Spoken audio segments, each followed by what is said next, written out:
Within each and every role player lives this homeless character who wants nothing more than to quiet the heartbeat of every living thing that stands in his way. Today we celebrate this all too familiar character with... Well now, looky here. It's the Murder Hobo Show.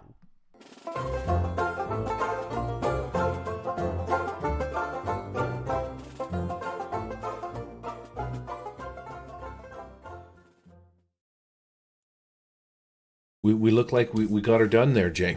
Welcome to the Murder Hobo RPG Show, episode 43, Super Shizzle recorded. What happened to my show notes? No, your show notes are right. You just forgot to correct that, and I didn't catch that there. So it's episode 44, community questions. Wow. Epic fail right out of the gate. Fantastic. Welcome to the shit show that we call the Murder Hobo RPG Show. I'm one of your hosts, Gary, a.k.a. the Murder Hobo, and I'm here with Uncle J. Raz, better known in the homeless community as Shabby McDirtpatch, the Ditchweed Wanker, or the Burn Barrel Bum. That shit that you come up with when you introduce... and here's the thing, too. It's not last minute, so you've actually developed some, put some thought into this stuff, because they're on the show notes when we get ready to record. So I salute you for always being a little creative whenever we introduce the show. Well, so thank you, my friend. This is the Piece thing. Of shit. Wow. Holy. This is the thing, Jay. I put a lot of time and effort into creating this production, this symphony of audio and visual love, so to speak. It is, it is the total package of entertainment. Not only do you see the two most handsome guys in podcasting, but this information is solid, top-notch, unrefutable RPG advice. So yeah, this is what you tune in for: the looks and the advice. Well, the looks, especially. I mean, man, we are a couple of svelte dudes, are we not? I agree, man. Like we're aging like fine wine. That's what I say. Instead of getting older, we're just aging better. Now, is that corked or uncorked? I think it's uncorked, isn't it? It's the screw top cap. Let me tell you a little bit about fermentation. Oh man, this is a podcast about role-playing games because we dig them all. Like a couple of school girls giggling over their latest crushes, we're going to do the same and BS our way through this in an attempt to sound like we know what we're talking about and don't care if we're wrong. Suck it, Pastor Nutsack. You know who you are. Nutsack, suck it. So I just repeated what you said. Oh, you absolutely do. And in light of that, we are an RPG entertainment podcast, and although you might occasionally be able to glimpse a nugget of truth or inspiration from our many years of gaming experience, we promise it will be unintentional. Also, please note that we stream this podcast live on Twitch and convert it to podcast format. You can check us out every second Wednesday at 7 p.m. Pacific time. Unless something happens, then it will be another time, and you're just going to have to deal with it. Yeah, and speaking of which, I got to go check that out and make sure that everything's hunky-dory. I'm going to hit the mute button over here so I don't have to look at it. But I think that my Murder Hobo show is maybe backwards, but I don't know. Do I care? I think he's projecting as a reverse image, because that's professional, top-quality broadcasting right there. Back to the old show notes. What are we talking about tonight, Jay? We're going to be talking about a couple of things. Well, mostly we're going to be doing community questions. We've been putting them off and putting them off and putting them off. Tonight's the night. We're going to talk a little bit about the Superpowers Companion that Peg Inc. is putting out. We're going to talk about a Kickstarter, a little riffs action here for half a second. And Tiny Tina's Wonderland. We're going to talk about that for half a minute. Then we're going to kick it into community questions, and we're going to get busy. What do you think? Sounds excellent to me, my man. Yeah, all right. Well, I mean, if you're good to go, I'm good to go. I gotta try and find a thing that I might have done here. Fuck it. I'm just going to leave it. Chroma cam. Let's do this. Let's smash the chroma cam, see where it pops up, right in the middle of the frickin' screen. You can see it on my deal there. And I think if I go show background, oh, look, you can see what the magic's been revealed. Did you see that? Mirror my background. I did.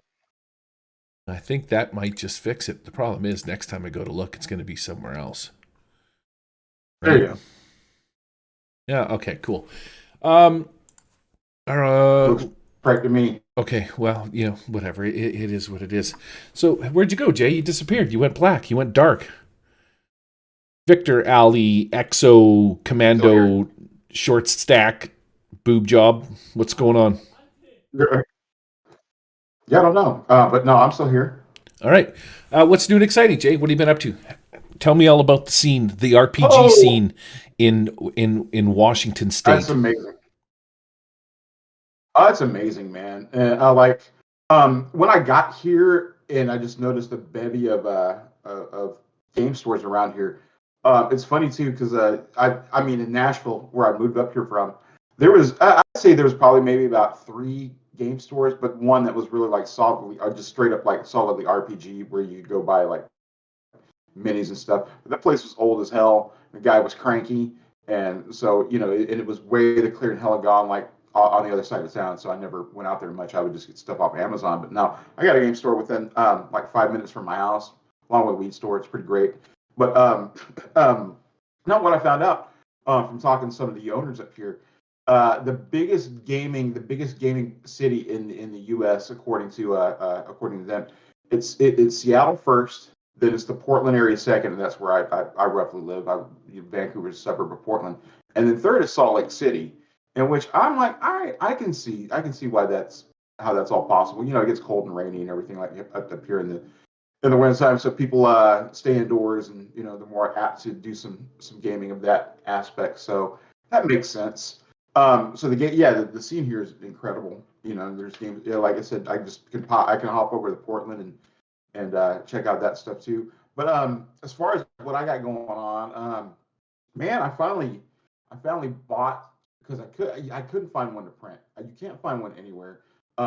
Any like wrist minis, they're just you forget about it. It's really kind of difficult to find those like on my mini factory or anything like that. But I went out and I bought me a Glitter Boy mini, and just because I needed one, I got a Glitter Boy playing in my wrist game, and I just wanted one to be because you really can't have anything. I don't know, like take the place of a Glitter Boy if you're playing Rift. You're like, oh, I got this Robotech mini, or I got this Battletech mini. It's not the same thing because the Glitter Boy is so iconic. Wouldn't you agree? You're not even listening. I'm I 100% love you. listening. But man, your internet is like my dog's balls are nicer than your internet tonight. I don't know what's going on with it. Did you Let's see here. change up your provider Might have, lately? nah, hold on just a sec. We're gonna do Anyways, yeah, this. I think the Glitter Boy is an iconic thing, and if you were into 3D crap, welfare minis instead of cool paper minis like I am, then you would definitely want to have like a 3D printable Glitter Boy. Now, when you mentioned Glitter Boy, Yeah. I thought you were going to tell me about like a cool like Elvis type style one piece that you got your hands on, and you were Uh, gonna. no, no, no. I just got that. I actually bought the mini off of what Palladium Books. So the actual, the OG Rift store. So I bought that, and they have like a resin print. So I went ahead and just bought that. And actually, the guy who's playing the Glitter Boy, we actually I did some painting for the first time this weekend You and all that painted. too. So yep, did some mini painting this time, the first time this weekend. It's cool. I really enjoy it, but the problem with it is the paints that I have are doo doo. They Yeah. all kind of dried up. Yep. So I'm gonna probably have to go buy a new set. I'm sure of it because like the flesh color is just a globby a globby mess and a lot of other stuff too. So a lot of the paints that just ended up using are trash. So I'm gonna buy a new like a new beginner like a new army paint or what is it, army painter that that brand. I'm gonna buy a new army painter beginner set and then pick back up on painting. Hmm. That sounds cool because you know who's not painting? This guy. You, that's right. You're doing the paper minis thing. Man, I got a whole. And this. Oh, go ahead. I was just gonna say I got a whole box of stuff here. I should just ship down to you. I got paint brushes and paints and all sorts of stuff. I did a lot of painting. You can correct that stuff because it is man. What is the paint? What is it's I can't remember what the name of the paint is, but the style of paint you could just add water to and shake it. Like if you just let it sit, Oh put a yeah, shaker ball in it. Con- Yeah, the And contrast paints or whatever. yeah, well, there's different kinds and stuff like that. But I mean, the paint that you buy for your miniatures and stuff like that is essentially the same shit you buy at the dollar store, right? It's I don't know why, but pastel is sticking in my face, but it's not. Anyways, when they dry out and stuff like that, you can add. There's some chemicals and stuff that you can get that will help. It's called like not Flow Tech, but Flow something or other, and you can add that to it and bring them back to life. But yeah, I stopped painting quite a while ago because it's very time consuming. Yeah, that's something you got to set aside for an afternoon. But when the weather starts getting crappy here, it actually feels like fall up here, which is incredible because back in Nashville, it doesn't turn into fall until like the middle of November. It's still just like summer all the way through. You're still getting like 80, 80-degree days and even Mm-hmm. 90-degree days, even in October and September. Z- So it's nice up here. So, but that also means that the weather's going to start getting a little not great, as far as the rain goes up here, and so that's just going to drive people indoors. And well, there you go. Yep, it Good is indoor activity. Pacific Northwest, man. It's damn glorious out here. You're looking at Yep. 15 to 25 degrees. It's fall. Mhm. It's not hot. There's a nice breeze. You don't get too sweaty. You don't get you don't get the underwear rash that you normally would. Yep. It's been amazing, man. Just being up here and like I've lived in Nashville or on and off in Tennessee since 1991. It's just amazing, like being able to get out of the shower and just not sweat even after you get out of the shower, and you never feel like it dry off, and you got constant, and you're just in perpetual swamp ass mode, and it's wonderful because like as soon as I get out the shower, I'm just like, hey, I'm nice and crisp and dry. I feel like $1,000,000. I don't feel like a sweaty garbage heap. Man, nothing is says sexy like a 50-year-old man with swass, Right? right? Yep. You ain't lying, dude. You got that sweet aged butt gravy. Yeah. Yep. And yeah, and you're just sitting in it, stewing in your own swamp ass juices. Yeah, it's not what you want. Hmm. That's why I'm glad I'm up here because you can feel like a human being. And That ass itch you get when you get a little bit older. yep. And like you entertain these thoughts too. Like, man, if I had a toothbrush or something, I would totally just jam it up. But maybe that's just me. I don't know. I would. You know. One of them battery operated vibrating deals. What are the Sonic characters? That might lead from scratching an itch to scratching another itch, if you know what I mean. So I was about to say, you might end up on, what is it, stories from the ER if you keep that wonder up. wonder if I could start an OnlyFans. Just a picture of my butt with a toothbrush going up and down. Rear, rear, rear. Right, and you can attract perverts and dentists too, Hey, for li- hygiene purposes. I got a lot of I follow a lot of people on Twitch, Green Ronin and Peg and stuff like that, and I enjoy watching them. And sometimes when you fire up Twitch and you go to the main page, fucking Amaranth is there, and her whole fucking gimmick, buddy, is literally just her licking. She's got these two ears, and if you subscribe to her, she'll lick them, and it's all you hear is. And Yeah. it's like, well, I don't even know why well, I know why I click. She's got big boobs. And then I went there and I There was you like, go. what is happening right now? And then I lost focus because it was like this what, this many people are watching this. Mind you, look at our show, we're talking about 50-year-old swamp ass and butt gravy. So yeah, moving on to something a little more RPG related, like we're supposed to be doing, right, my dude? Right. All right, let me hit this button. See if this goes through.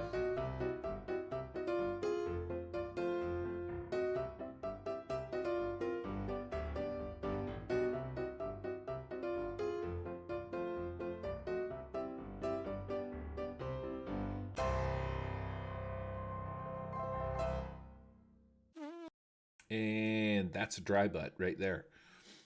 Have you been checking this? You ever play Borderlands, Jay? Yeah, man. Yeah. Like I played Borderlands, well, actually the second one and the pre-sequel. I actually have three, but here's the thing, man. I don't play them very much because they're total co-op games, and I just don't have anybody or nobody plays them with me or anything like that. Too. Like, Oh, I'm not. Yeah, it's a sad ordeal, my but dude. The story but I'll play them. mode, Yeah. the story mode for every one of them is fantastic. The humor is wicked. The artwork is fantastic. It's a bit monotonous because all you do is sort of run around, pick up different guns, and then you blast different things and, overcome the next big bad Right. boss guy, yada, yada, yada. But if you're just in it for the story, it's actually pretty good. The gameplay is fairly repetitive. Like it's first person shooter. You're running through story mode, but story mode's fantastic, and you get some cool some cool vehicles. I had to get my whatchamacallit in, and yeah, man, it's fantastic. But in one of them, and I do not remember which one it was, there was this little person named Tiny Tina, and she was running a D&D game inside of this deal. And so Tiny Tina's they've come up with Tiny Tina's Wonderland, which is going to be, I don't know if it's going to be DLC that you throw into like Borderlands 2 or 3, or if it's going to be its own complete game. But it's literally, the whole story is like you are going to be playing Dungeons and Dragons inside of Borderlands. So it's like a game inside of a game kind of a thing, right? You go into Borderlands, you hook up with Tiny Tina, and then you just play. You basically go play this video game, but it's sort of all based around Dungeons and Dragons, where you're off, slaying some dudes. Anyways, I'm gonna put a link to the trailer. Actually, what I'm gonna do is I'm gonna do this because this looks freaking sweet. And I'm going to bust out main page right monitor so that we can all take a freaking sweet look at this bad boy, especially you, Jay. Yeah, so I think it's going to be called Tiny Tina's Assault on Dragon Keep, which is a game within a game where the characters of Borderlands 2 gathered together with the teenage bomb maker and Tea Party aficionado Tiny Tina. So that's the original one that it came out of. It came out of Borderlands 2, one of the DLCs. It was cool, dude. You just walked around, did adventures for people and stuff like that. It was fantastic. So now they're going to make like a full-on deal for it. And I'm like, this is cool. Now I got to fucking fire up Borderlands, and I might even actually invest in a better video card because I'm running with like a 960 from years before the miners got after it. But it looks really good, man. Anyways, Tiny Tina's Wonderland official gameplay trailer. I'll put a link to that in the show notes there, so you can go check it out, or just look it up on YouTube. You don't need to put a stupid link. Get it together, people. Yeah, just Google that shit. Right? We got to do everything for you. We got to Really? read these questions out for you, which we're going to do.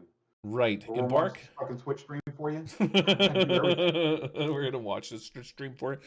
Embark on an epic adventure full of whimsy, wonder, and high-powered weaponry. Bullets, magic, and broadswords collide across this chaotic fantasy world brought to life by the unpredictable Tiny Tina. Roll your own multi-class hero and loot, shoot and slash, and cast your way through outlandish monsters. I bet you, like McDonald's and Wendy's, they're going to come out with a full-on Tiny Tina RPG thing where basically the DM pretends to be Tiny Tina and runs you through some adventures where you just choose your characters. Yeah, here's the thing about that, Gary. Have you heard about something called Bunkers and Badasses?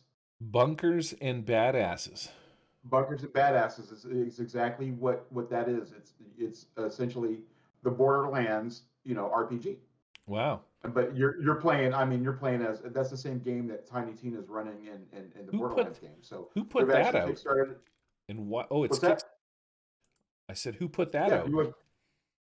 I don't know who it was, but I think it was the same group. Yeah, it's the same. Well, the pre-orders closed, and it's it's essentially Borderlands in RPG form.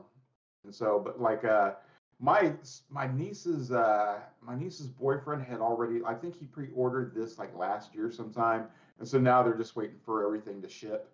But in fact, I'm going to do this here. If you actually just type in, if you go to tinytinagames.com, it'll show you exactly what we're talking about here. Well, this is the paper and pencil Borderlands RPG. Oh my goodness, Nerdvana Games.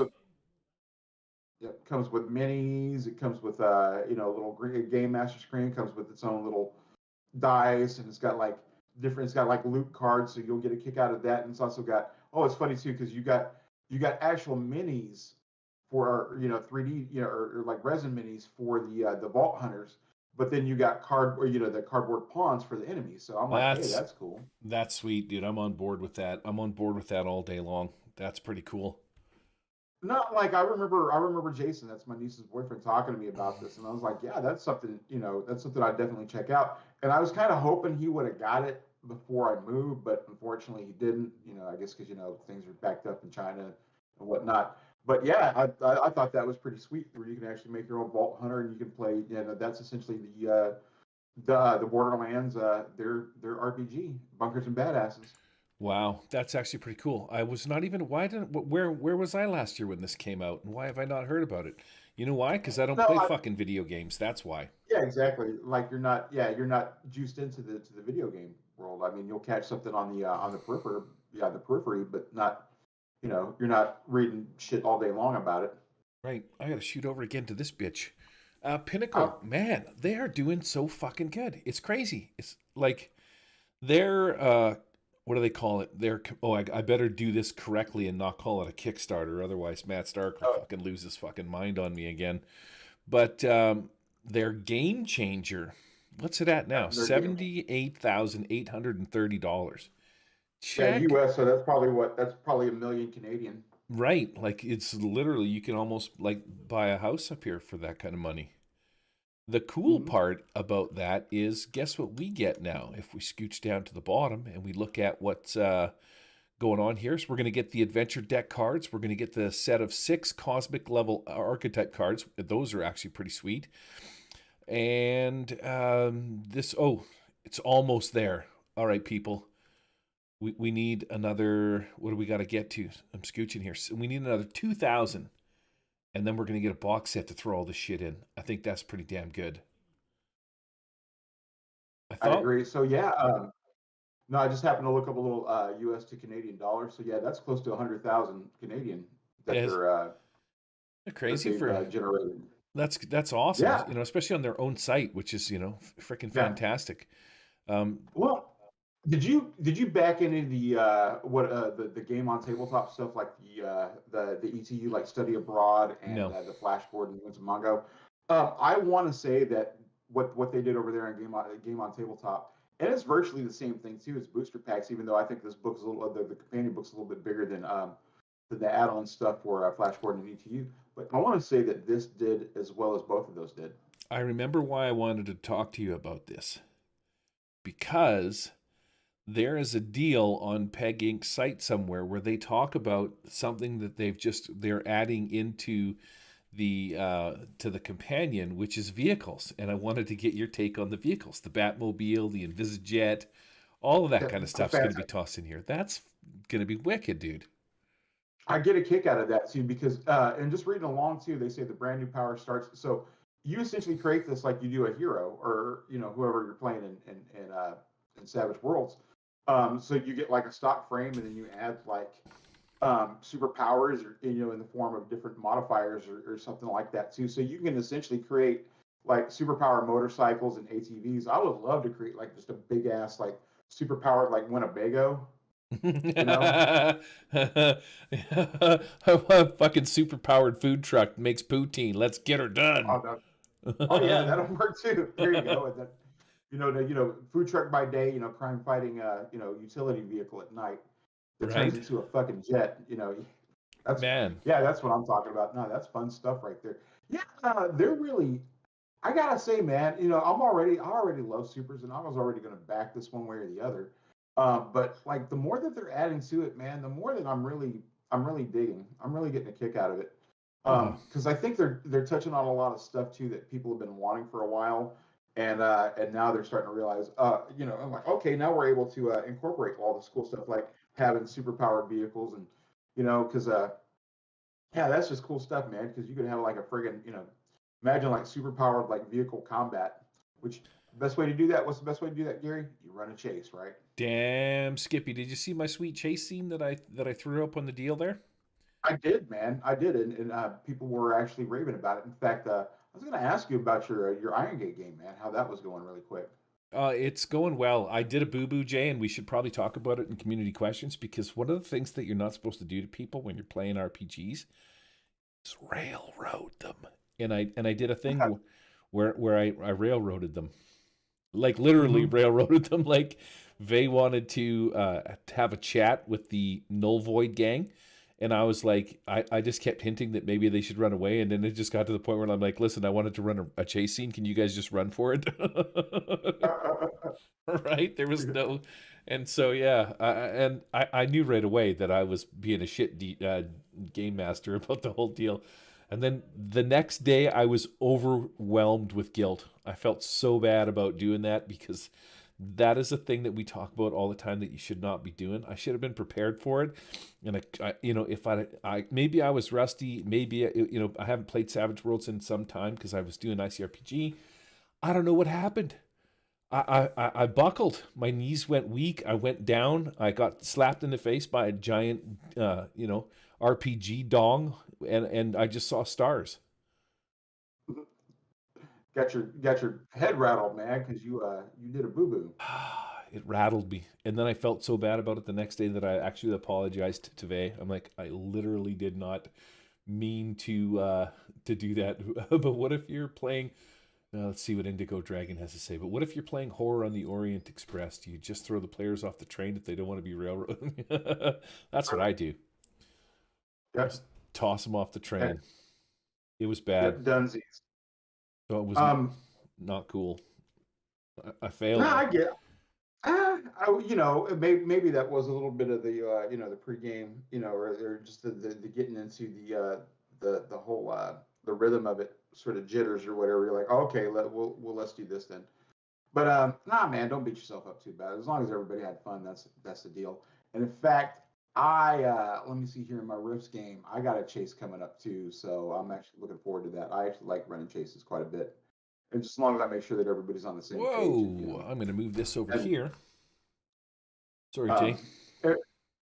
And I like breaking out because my stuff's always in person. I have the big Savage Worlds like oversized action deck. I use that exclusively for chases. Yeah. That way, you're big enough to put tokens on there, and that way you can just wipe the board off, or you just wipe the table off and get your map off of there and everything, and just use that essentially for your map. Here's one of the one of the chase scenes there, the chase scene image that I did for whatchamacallit. This is a map that I got off of. Why can't I remember anything tonight? There's a guy that I hang with or talk to occasionally. He's from Penticton up here. And I subscribed to his Patreon for a while. But anyways, he did this map. I can't lay claim to the actual map. But the gist of it is this big cargo container here crashed. Here's the prisoners, the podcasters. And then over here, you've got the Null Void gangs, right? So what I did on this map is I just threw down 10 cards. I started them on the Joker, because usually you want to start them on 4, and I started the bad guys on card 1. Now, when you play your Savage Worlds chases, if a Joker comes up, anybody on the Joker gets +2? I think so. Yeah, that's what I do. And then anytime if you land on a clubs and you're doing your action, you have to overcome a complication, which is pretty cool. So I let them describe what's going on there. And they get a raise. You can. It's neat. This is what I like about Savage Worlds. There's just enough grit to it. I don't want to say maybe grit's not a good word. There's just enough sort of crunch to it that it makes it fun. You can do on your turn what is called like a move action, or change position is actually what it's called. The cool part about change position is that you can do it as a free action, or you can do it as an action. Now you get an action and a free action on your turn. So if you do it as a free action, you just roll the dice. If you succeed at your athletics check, you move 1. If you get a raise, you move 2 cards. But if you do it as an action, you get a +2 to that. So all you really got to do is roll a 2 or better on your athletics, and you can move a square. We should have seen Pete and Corey Judd. They're rolling like 36s, right? With their +2 on actions. Man, they skittered so fast, it was like they didn't even have time. But I chased them with guys that had Molotov cocktails and stuff like that, which was pretty. So I was throwing that at them, and I was shooting him with a crossbow, but I made the guy reload it because it takes time. It was a lot of fun. I really enjoyed the chase scene. You know how long it took? 2 hours. That's I'd say that's par for the course, because I remember when we when the new chase rules had been rolled out and we were playing Wise Guys, and I know that you guys were doing this over on the Wild Die, just going through the chase rules, and they changed like a couple times, but when the final iteration came out, and I think we did that for Wise Guys. I think the chase that we had through I guess through Las Vegas, I think it took a little bit of time, but I mean that was the biggest like encounter I want to say that we had to deal with. So that sounds about right that it would take that long. Shoot, I remember I was running. It was some supers game that I was running in Savage Worlds. It might have been Titan Effect or it might have been like Pantheon or something like that.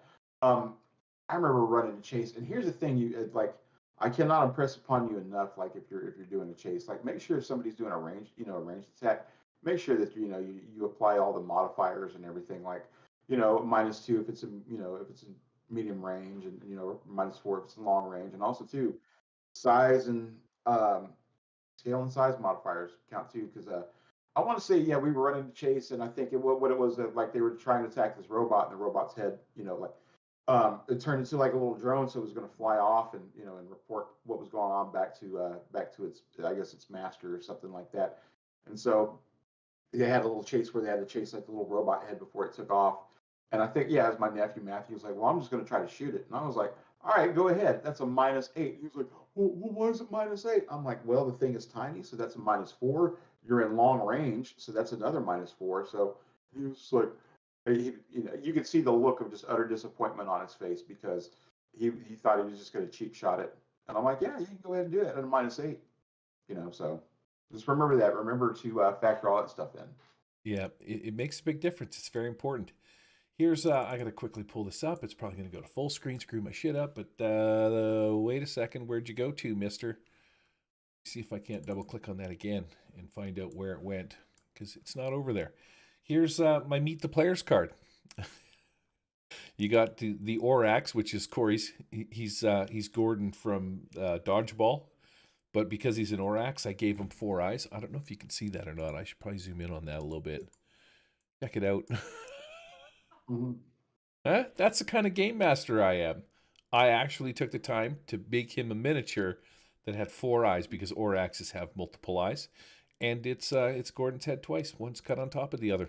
Then you got Daryl and Pete Jones from the Dragons Are Real podcast. And Inorganic Stream, Charles, and that's Faye. Zovia's RPG maps on the other side there. Pretty sweet, eh? Now they're outside this junkyard right now, and they got to go in and do some stuff for this guy Darkwani that they met. But yeah, it's going well. Now that we sidetracked off onto a different little tangent over there.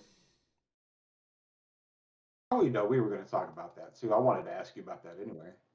Oh, good times. I'm really enjoying playing Savage Worlds again. It's a lot of fun. And especially, man, you can't beat acing dice. Bennies are sweet, No. action cards. I'm doing the whole gambit. I don't even know what I'm going to do next time. Next time Let me get that. I was going to say next time is dramatic tasks. You know what I mean? It's just one little thing at a time, and we're working on that. No, that's awesome. No, yeah, that's like I was about to say too. Like in my no, it's just I'm glad to be playing Savage Worlds on a regular basis, like with my Rift game and everything like that too. With everybody, yeah, it's kind of nice too because I'm able to just kind of like break it down for them. So we do like a really simple combat, and I'm like, all right, so the next one we're going to do is going to be a little more advanced, and then we're going to start doing chases and dramatic tasks. But I wanted to tell you this really quickly. I thought this was pretty damn clever. So I got this player of mine. His name's Michael. He's a pretty cool guy. This is his first time playing Savage Worlds, and he read the book and everything, and he just seemed to absorb it pretty well. But he was like, so I got like 4 bennies left over. He said this as the game was wrapping up. He's like, and then he said, well, I see here that you can use these bennies to influence the story. And I'm like, yeah, what are you thinking about doing? That's usually, I told him, the use cases for it. That's usually a situation where, you're in a situation and you spend a benny to like get, I don't know, like some sort of needed item. Like, oh, it's a good thing I had this rope. You can spend a benny to get a piece of rope. But he said, how it's what we're doing in Rifts is it's this little adventure where there's these artifacts that are being that were there at Tolkien that were being removed right after the siege of it, and they're ended up in the magic zone. So they got worried that there's these artifacts somewhere, and so Michael was like, "Man, I want to spend a Benny to influence the story and see if like one of the artifacts we find is like a map to the Vampire Kingdoms." And I started thinking about it. I'm like, "Man, do you guys want to go to the Vampire Kingdoms?" And he was like, "Yeah, that sounds really cool." I'm like, "Man, I will take whatever I plan on doing now because I only plan like about one session in advance. I'll take what I'm doing now and we'll just pivot to the Vampire Kingdom." So I thought that was cool. I think I might start doing that there at the end, like when you're wrapping up and you got biddies left over. I'm just saying, if you guys want to, have some influence on what you want to do in the next campaign, let me know and I'll see what I can work out. Sounds like an interesting idea. I would not give my players that kind of control because I play with Pete Jones, and before you know it, we'd end up in some kind of weird alien bisexual bar with tentacle porn, and you know what I Yeah, mean? well, that's your problem. Don't play with fucking Pete. What? Why you gotta be Don't play with ageist fucking. like that? Pete's a nice guy. Uh, oh, he is, huh? Well, I can't understand half of what he's saying anyway, so he could be nice. That's Pete's podcast, by the way. Yep. He did a great Dragons Are Real podcast. Pete Jones did a fantastic, fantastic podcast recently about one of my other favorite games, ICRPG Master Edition, that's coming out. Talked about some of the changes. And it was actually, I was impressed because he did say at the end that if he was stuck on an island with just one book, it would be ICRPG Master Edition. And I kind of feel not the same way, but the same way. It's in there. Like, I think I would take Savage Worlds. It's got enough crunch and enough other cool stuff, but ICRPG is, it's so easy, man. That's the thing about it, right? It's just so easy. You know what? If somebody asked me what I could take, like as far as like an all encompassing sort of like GM guide, because there's not really, I mean, you have some ideas like they tell you like in a lot of the books, I know Green Ronin does this and I know the other ones do. They just tell you like how to gather a group and like provide snacks at the table and everything. They don't tell you how to like really design an encounter. And I cannot like, and I used to poo poo on ICRPG. I was like, yeah, it's a D&D clone. But when you start getting into the nuts and bolts of it, when you start looking at the way that Hank like breaks down like how to design encounters and how to just his whole like philosophy and way to run a game, it's fantastic, man. It's a great GM guide, and especially too like I've never seen a GM guide that says this is how you these are the type of encounters that that you can build up. Here's how you lay out an ambush. Here's how you take out here's how you frustrate your players with this sort of encounter and everything like that too. I thought it was genius, man. Mm-hmm. So if you're a GM and you're kind of like you're wanting some different ideas about how to structure encounters and everything, especially in a tactical sort of manner, man, it's invaluable. I'd say it's one of the best pieces of GM guides out there, and I can't I can't rave about it enough. I'm probably gonna get I'll probably get the hardcover edition when it's available for North America, Oh, yeah. just so I have like that big tome and so I can I can go to it for any type of GM advice. I mean I don't know like ICRPG is fine. I think it's a good little system. I think it's good like as far as like rules light goes or something. I would say it's kind of rules. I'd say it's way more rules light than Savage Worlds is. It's got a little bit of crunch, but not. I think it's not as crunchy as Savage Worlds.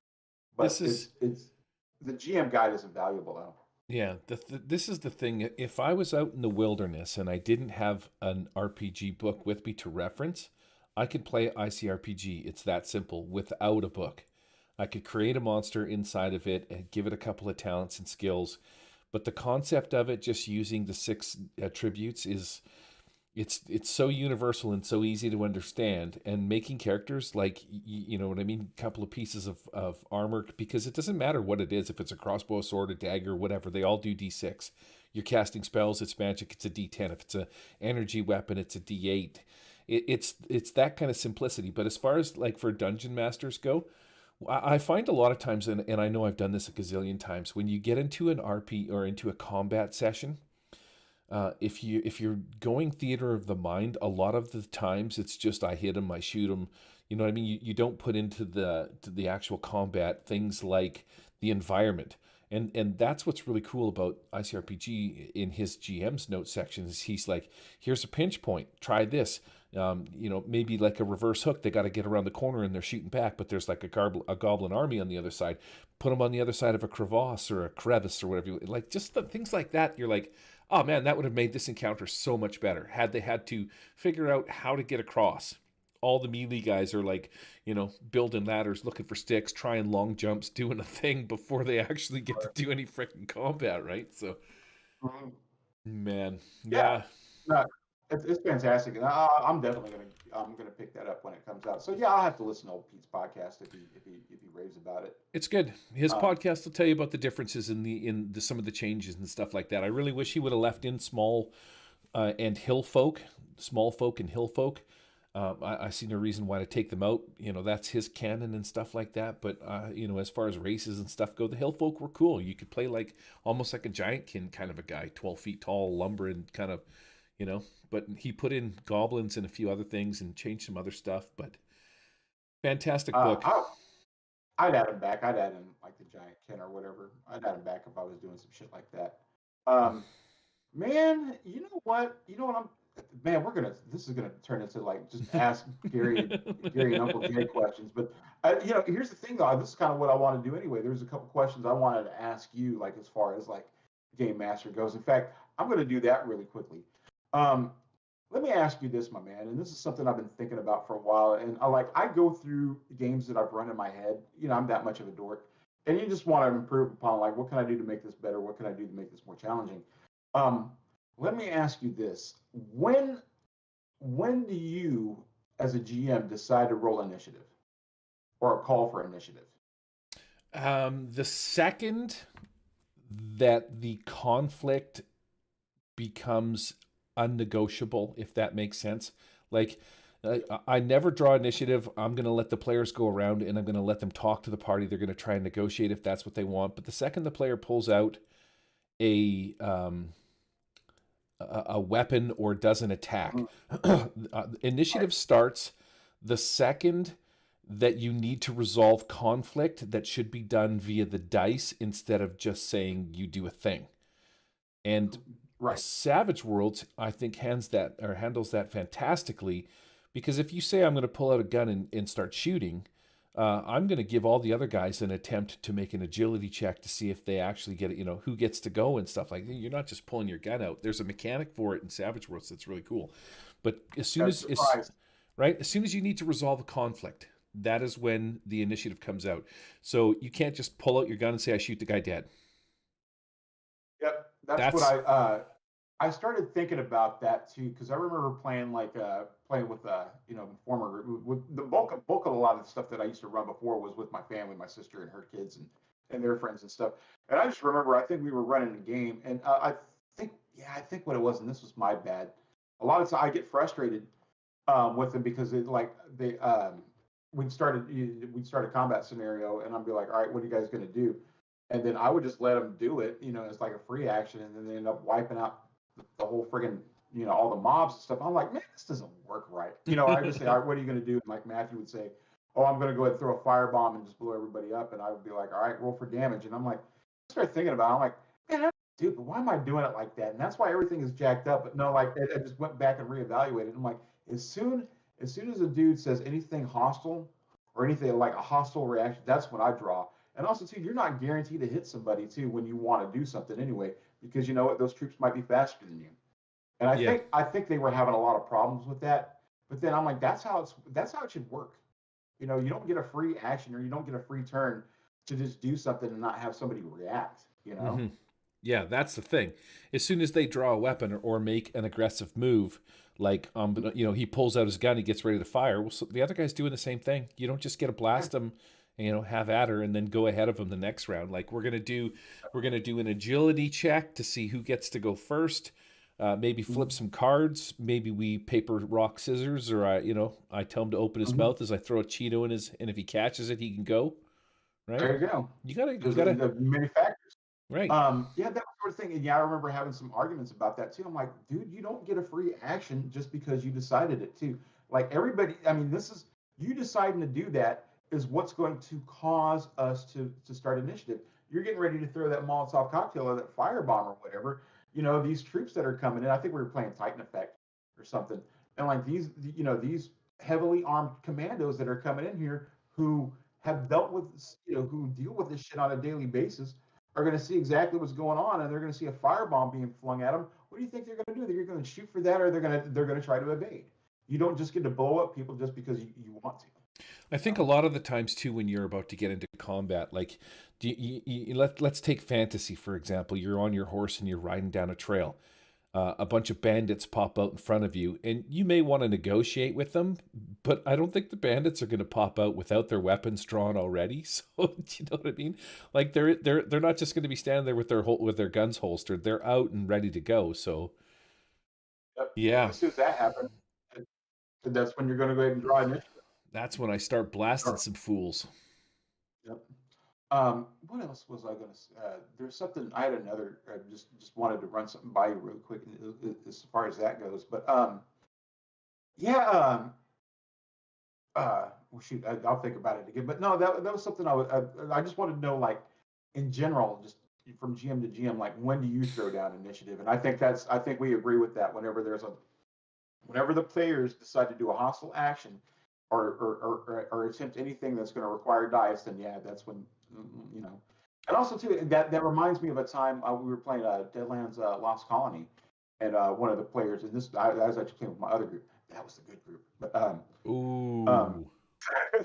I'm teasing, man. I'm teasing. If my family's listening or whatever, I love you guys. But no, I was playing with some friends of mine or whatever at their house, and what was it? We had a group of bandits came in or something like that into this bar, and for Melissa, she was a psyker, and so that's all psionic ability. She wanted to confuse all of them at once, and so I'm like, all right, let's see if you can all right, roll a stealth check to see if you can quietly like do your psionics and see if anybody notices. And sure enough, man, like 3 guys noticed, and so I'm like, all right, we're gonna have to pull for initiative because you ain't doing that shit, quietly. You know what I mean? We got 10 minutes left. There's no way we're going to do community questions. I'm going to have to change the name of this episode to something else. So, seeing as how we're just shooting the shit, tell me about your most memorable RPG moment, Jay. Oh shoot, let me think here. What? You know what? I find the way that I usually build a campaign. Like if I can get somebody to really, really hate an NPC, it's my favorite thing in the world, dude. I think it comes from like watching pro wrestling as much as I've done, in the past and everything like that too. But like if you can make somebody viscerally hate an NPC while playing a game, I just like that gets 2 chef kisses from me. And people will say, "Ooh, I hate that motherfucker so bad." There's been a couple of cases where there's been 2 NPCs that I want to say have been like the most. I guess the 2 most hated NPCs that I've ever run in a game. The first one is a guy named that's Dr. Axel. What's his name? Was Dr. Axelrod. What was his first name? It started with an A, but Dr. Stiff? Dr. Axelrod. Giant? Hard? Yeah, that's what was it, Alonzo or Augustus? That's what his name, Dr. Augustus Axelrod, and he was like the scientist in charge of. I was running like this. It was a Mutants and Masterminds campaign, which is essentially like Suicide Squad. Where prisoners, where you play as prisoners, and that are ended up being recruited for for like top secret superhero missions, or just. And so yeah, and this guy, he was just such an asshole because he was training them to be superheroes and everything like that too, and he'd have them run through all these scenarios like, and he just berate them and everything like that, and like, you stupid, are you guys ever going to learn? And then he turns out being the big bad of the scenario, and they're like, oh, I hate that mother, I can't wait till I kill him. And so like the whole time they were just waiting, and I would have him evade. Just as soon as they get close enough to Axelrod, I'd have him teleport or get out of there. So and at the final, they were finally able to kill. They ran a spaceship into his spaceship. Yeah. And that's how they were able to it. And they were able to teleport at the last second, but that's how they got rid of Axelrod. That is key. You have to get him out of there. He needs an out or something along those lines. There's a few tricks you can use. For example, in Savage Worlds, you have, what is it called? Not minions, but you have the cultists. Fanatics. Yeah, fanatics. Yeah. Right? That's fantastic. You've used that a few times, man. I've always liked it when you've done that. I thought that was pretty sweet, but it makes 100% sense. Yeah, Uh, you think you did well, and then his fanatic jumps in the way and takes the shot, and he escapes out some kind of trap door, and he's poof, he's right, gone. right. No, I hate that. No, that I mean, and that's the thing too. That's what I did with another time when I started playing Savage Worlds, and it was supposed to be. We were supposed to do like a little holiday, like a little holiday adventure. It was after it was right around Christmas, so it was going to be they were going to run into Krampus, but we ended up playing like later on. It was actually like a couple weeks after Christmas, so I was like, well, that's not going to make sense. So I changed his name to, and I've talked about it the year before, I believe. But I changed. He looked just like Krampus, but I'm like, all right. So he's not really Krampus. I'm gonna have to change him around a little bit. And so I was just, I don't know. I might have been high or something like. Go figure. But Yeah. I said, all right. So this guy's name's Dingle the Despicable. And so there's the typical picture of Krampus that you see. He's got the goat horns and everything like that. He looks like an evil goat demon or whatever. And so I was like, well, Dingle, he looks like Krampus, only he's got glass, or he's got glasses and a diaper, and he smokes a corn cob pipe, and he rides on a lot like a little wooden rocking horse, and that's what he flies around in the sky with. And I was having to throw poop grenades at the people, and like he was another one too. And like I created Dingle mainly just so I could show people how tests work. And so all he did was like he had like a D10 and taunt, and so that's what he'd go around, and like I would have him like as a taunt test, he would like stick his hand in his diaper and smear it all over somebody's face. And I actually made like three people. I just wanted to see if I could successfully do it and just mainly screw with them. And I made like three people like vulnerable and shaken, and while they were doing all that stuff, while they were wiping the dingle poo off their face, I would throw I'd make them entangled or whatever, and they were just getting mad. And then like as soon as they had Dingle dead to rights, I'd be like, Dingle would say, "Fucking, I'm out of here," and teleport. And that made him so mad, dude. Wow. That's if you can make your players mad at like an NPC and just make them to get them, man, then that's pro wrestling 101. That's like baiting the hook and everything. And if you can do that, man, I get a fucking RPG boner if I'm able to do that. Like my nips get hard, my butthole. I mean, it's just like sweet, sweet RPG ecstasy. And I'm gonna leave it at that because I don't want this to turn into an OnlyFans channel. Oh, you know what I forgot to do? I forgot to add the image that turned this into parental advisory something or other, which is the thing that I meant to do. I don't know where that image went to, but it's in this loop somewhere. Add now, existing. what Now, what about you? What's been your finest moment lately, or your finest moment, as far as like RPG goes, There, or just running the game? I just put it on just to make sure. Parental advisory right up in the top corner because we were talking about puckered buttholes. Well, sorry, what was the question? What has been my what? What's been your finest RPG moment lately? I had two when I played at Nerd Haven when I was running my D&D. We did what you've seen on the channel in New Haven is actually season 1 of Adventures League. So after they escape from the town of Flan, they head over to Molemaster, and taking in going into Molemaster, they take this defeated knight. Alid Burl is her name. When they arrive in Molemaster, they meet this guy who is like a priest of one of the sects over there, and it turns out that he's also a Burl or something. He's like her brother or something like that. And so I had these scenes where Burl and this guy that I played with, he was like a role player. Like he would stand up and do scenes before he attacked, kind of a thing. So me and this guy had these go rounds where he would come in and we would be chatting with one another, and I was playing this Burl character and stuff like that. And in this one scene, like we got lost in each other for about maybe 5-10 minutes, where we were across the street from the cathedral in like an Oktoberfest kind of a beer garden sort of a deal. And we were just literally chatting with each other like we were these two players and stuff. But that's not the moment. That is the setup to the final sort of adventure where they go underground and realize that these guys have planted a bomb, kind of a thing, or something like that.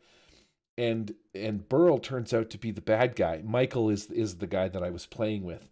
And so me and Michael were in this fight for Flan or something like that. And Burl's like, you find out he's the bad guy and some stuff happens.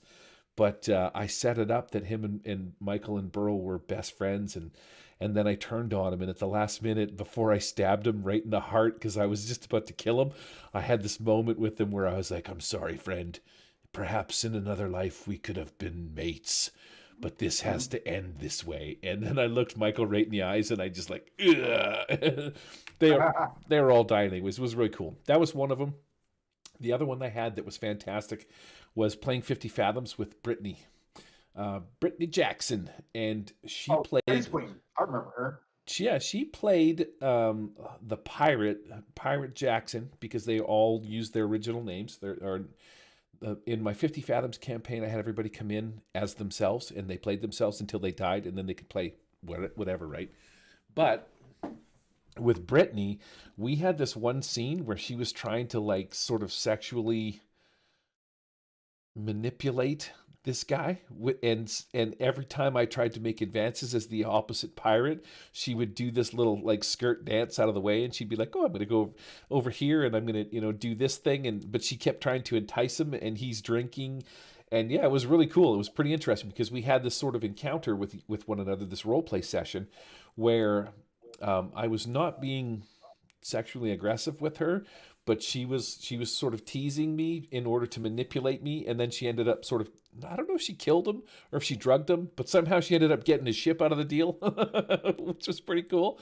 But the whole scene, the way that she played it was fantastic. It was like I would try and be aggressive, and she would shut it down and move it into another direction, and she was doing it intentionally. Like, yeah, it was really cool. It was two of my favorite scenes that I think I've ever had in role playing. It was pretty fun. And that's cool because I can totally see that happening, like on a pirate ship, wherever we're, the attractive young woman's like, flirting with the captain, like just and like as soon as he goes to like learn chapter, and she's like, ah, and she, pivots away, and she's like, oh, take a look at this view, and he's like, come here, lady, Yeah, being all gross. that's So no, exactly that, what yeah, we did. Yeah, that was this. and That she was the just, entire scene, and she did it to me it like just 4 or 5 times. It was awesome. That's all. No, that stuff like that, I get a kick out of. And ultimately, man, like I'm such a dingus anyway. Like I don't think I'll ever play an RPG just like straight up serious or whatever. I'm just too much of a dork to do that. Like I gotta throw in dick and fart jokes in anything I do. Sling But I poop. mean, even well, anything, I mean, it's kind of cool to have that kind of encounter. And I think, and with and that kind of role playing too. And I think at this point, I think I got my group here that I got currently, man. I think that's the stuff we're getting into like right now, and I'm getting a kick out of it. That's fantastic. Well, wait a second. There's one last thing that I wanted to throw a deal at here. I'm going to bust out the right monitor. The updated playtest manuscript, I believe, is out for. Oh yeah, oh yeah, the updated the Atlantis, yeah, Atlantis and the Demon Seas. I already got one copy, but they've updated it too. And also, you can check out the sweet little archetype, what they call dossiers or whatever, but they're essentially archetype cards. Right. I don't know why they call them dossiers, but maybe Oh, dossier archetype's the same thing. well, yeah, no, just dossiers sounds cool. Like like mission, mission briefing and everything like that. So it's just having, just flavor text. Let's see if I can't zoom in on these a little bit more. This is essentially what they look like. They've got the old school riffs look to them with that sort of blue sci-fi looking background. I don't know. Did Keystone do the artwork for this? I think he might have. Right? Is this his layout? Oh, yeah. I think I don't know if he did that layout per se because I want to say that all came with when Evil Beagle was doing riffs or whatever. But I Mm. mean, it wouldn't surprise me if Carl had his hand in this, man. I mean, if it looks good, I leave it up to Carl. Sean Fappin Patrick. I reached out to Yeah, him. that guy. I reached out to him to see how he was doing, and I got a dick pic. Oh, well, now I guess that's how he's doing. Ay, ay, ay. Yeah, there was a thing about Mr. Fan, and he's trying to do some shit with, and I appreciate everything that the guy has done in the community up to the point where his RPG fame kind of hit the bed, kind of a thing. But he put out fucking GI Joe, and it was incomplete. I love the video that Bobby did about it. That was fantastic. Oh, the Freedom Squadron, yeah. Right? Man, He shit the bed on that. Like fucking, I looked at that the other man. day. It was $100 for me to get that stuff. For whatever reason, I got two of one book and one of the other. I got three books instead of just the two. He's like they screwed up sending me some shit and stuff like that. But I got like 5 or 6 cards and two books, and you couldn't even play the fucking thing. Maybe you could. But after looking No, at it didn't Bobby's have video, it. There weren't any. Like, who are you going to play it against? There weren't any enemies. They had no. There was no friggin' like stats for any venom. Anything venom related in any of those books, man. Because I was excited too, and I actually got that shit for free because they right after the Kickstarter they had they released it on Drive Through RPG, and then they had it up for like I want to say it was like for $30 for full price, but that was the same time too when they were getting ready to do their spring sale or something like that. And so I remember they were saying, people were bitching about it, and so I went up. I talked to customer service at Drive Through RPG and said, "Hey, this was supposed to be on sale, but it wasn't." And they were like, "Well, we can't refund you, partially, but what we can do is we'll just give you the whole thing for free, or we're just refund you the money and you can buy it again if you want to." I'm like, "Well, I already have it. How am I going to buy it again?" You know. So I essentially got it for free. But yeah, no man, you can't play the damn thing. I mean, it's all cool on paper, and the whole little what is it the planning and operations card, the card deck with those are essentially expanded like dramatic tasks. It's cool, but man, that game is unplayable. And now they were going to have another Kickstarter to do something that I guess to launch something again. I guess then they pull that back or something to that effect. yeah, the Kickstarter was for the alien, or not the aliens, the something foes and something. It was the Yeah, actual fucking yeah, the bestiary. Venom. Yeah, and then I guess that Kickstarter or whatever shit the bed. So yeah, oh well, But Man, hey, there's going to be somebody else, some other companies making their own damn GI Joe uh, RPG. So there you go. um, in my deal over here. Oh, I guess I gotta log in. Doesn't really matter. We'll do it a different time. I've been getting these Kickstarters. Where's my main page? Nope, we don't want that. We want main page, so it's just us. I'm gonna log into this deal over here. I don't know if you've seen these things or not, but man, they are freaking sweet. I just gotta find out what they're called as soon as I get into where I'm at here. They are called. So if I go to my thing and I hit view all, I'll show you. Here, I'll give you a look at my pledges. Main page right monitor. Some of my pledges, man. Four Horsemen. Broken Compass is the one. Look at this bad boy. This looked so cool when I was checking it out, and in fact, it has these guys. Two little mice. Broken Compass Adventure. So Broken Compass is an actual RPG, like it's a system and shit like that. I wouldn't really be too concerned about learning the system, but these guys have put out. I have gotten so many cool Broken Compass little things because of the backing this. There's like some sci-fi stuff. There's some pirates, which is when you can see why I backed it because the pirates are right in there. I'm like, man, it's good just for the adventures and stuff that are in it, right? But this turned out to be such a cool freaking thing. Where's the campaign? Here we go. Funded in 2 hours. New to Broken Compass, there's a guide on what to pledge or choose and blah, blah, blah, blah, blah. Here's the add-ons. So they've had some other books come out and stuff like that.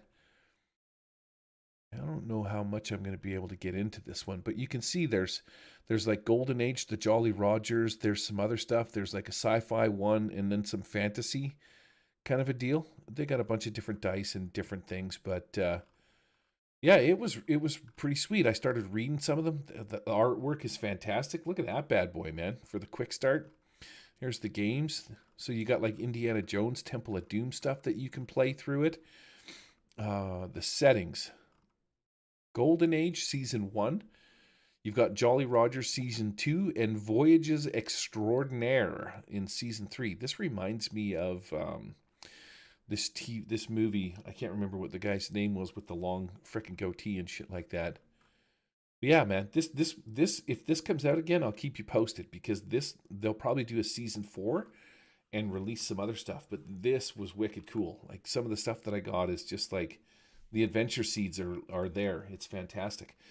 And back to the main page. Let's fucking put a pin in this bitch and get out of here, my dude. I don't care what anybody says, and you know what? If you don't agree with me, you can go fuck a duck. But there, but man, there is nothing more fun than punching Nazis, dude. Than Yep. as far as like in a game, like as far as like the because I see that there's very pulp oriented, you know, and so man, Nazis are the best enemies. I'm And putting that out there, man. I agree. We did. What did we do? What is the Savage Worlds adventure where you got to go punch some Nazis in the head? It's the famous one sheet. Maybe it's a little adventure. Do you know what I'm talking Oh, about? which one? You go down into Yeah. the Amazon and Oh yeah, the Eye of Kilquato or whatever. that's the one. Yeah, the Eye of Kilquato. That was a fantastic adventure, man. I had good times running that. That's something like oh, that's always one that I've always wanted to run like as a one shot just to like get people into Savage Worlds. You know, I might do that eventually or something like that. But man, like I at the end of the day, dude, when it's all said and done with, I wouldn't mind just running like some. I think it like a pulp, straight up pulp adventure. You know, where you're fighting Nazis and you know, and you got a crazy scientist and you got a little kid with you and you know, you got a, you know, there, you know, the main hero's got a, and he's got a hot girlfriend or whatever that doesn't, you know, that gives him shit, you know, and doesn't put up with his shit and everything. Yeah, that stuff like that. Yep. That's awesome. The nerdy Love that scientist, stuff. you know what I mean, or Yeah. the little wimpy architect guy that you're always trying to help out, but somehow he manages to save the day, and that turns out he's actually the evil villain in the end. And Yeah. Oh yeah, man. All that stuff. You're and I just think of like the majority of the game, yeah, you're gonna have some combat, but like it's all gonna be like, all right, you gotta swing across this canyon, or you gotta navigate through this jungle, or you gotta, you know, oh man, you're getting attacked by alligators on this, you know, on this little rickety ass boat down the Amazon. You know, that stuff like that, man. That's awesome. You did know. you have you watched the Rock, his latest?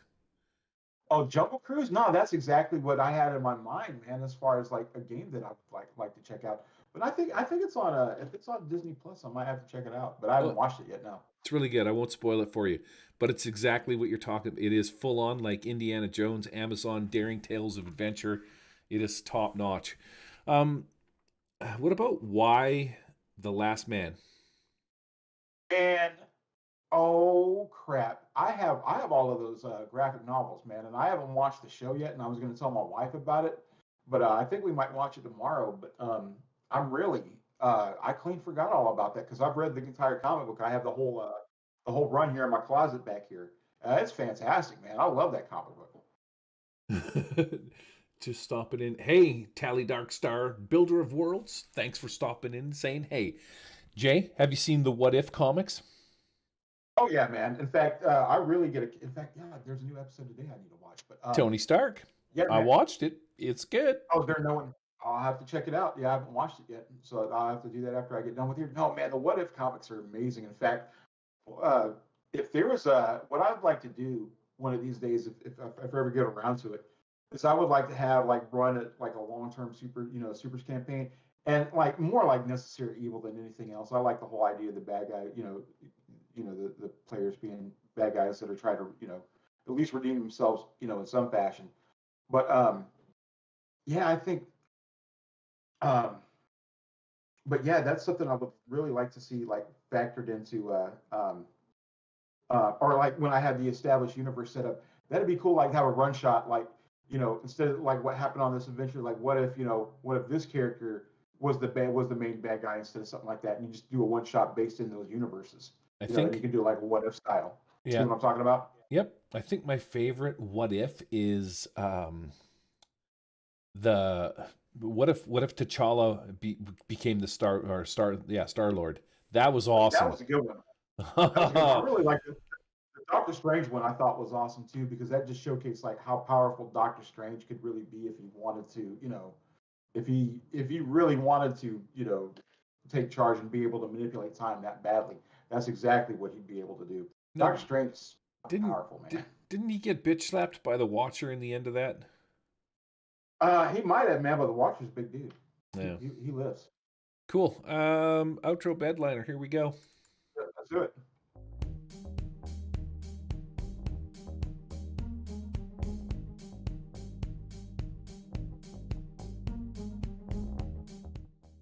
All right, that's it for this edition of the Murder Hobo RPG show. We hope you enjoyed it. Now get lost. Say hi. Yeah. Scram. Skedaddle. Whatever the old-timey words for getting the fuck out of here. Yeah, if you're interested in submitting 2 community questions so you can hear us poke fun at you and not otherwise answer your questions honestly, you can do so at murderhoboshow@gmail.com. Otherwise, send your hate mail to please.montycook. Monty Cooks. How about SPF's wiener pictures? Yeah, you send them right to that, whatever his email address is, like evilwiener.com. Evil weenus painted on the tip of your junk.com. You can get us on Twitter at The Murder Hobo Show, on YouTube at The Murder Hobo Show, where I show you how to make 3-dimensional battle maps for role-playing in Tabletop Simulator. The best VTT on the market, hands down, bar none. Better than Foundry, better than Fantasy Grounds, what does the U stand for? Unity.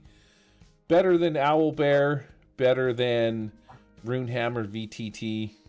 What else? Better than Roll20. Better than Roll20, better than Theater of the Mind.